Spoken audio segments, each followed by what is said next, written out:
আজকের আলোচ্য বিষয় হলো দুর্বলতা।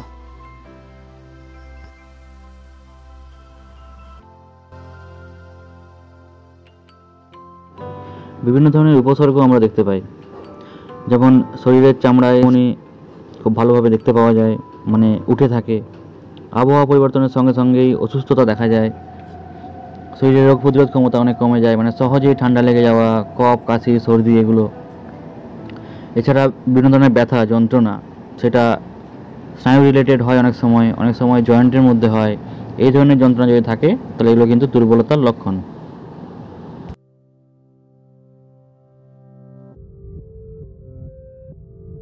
শরীরের এই দুর্বলতাকে কাটানোর জন্য প্রথমেই প্রয়োজন পরিমিত বিশ্রাম এবং শরীরচর্চা, এবং তার সঙ্গে রয়েছে কিছু ঔষধি গাছ এবং সেখান থেকে তৈরি হওয়া বিভিন্ন ধরনের প্রয়োজনীয় ঔষধ, যেগুলো সঠিক সময় মতো খেলেই শরীরের সেই দুর্বলতা কেটে যায় এবং শরীর আগের মতো সেই প্রাণস্পন্দন ফিরে পায়।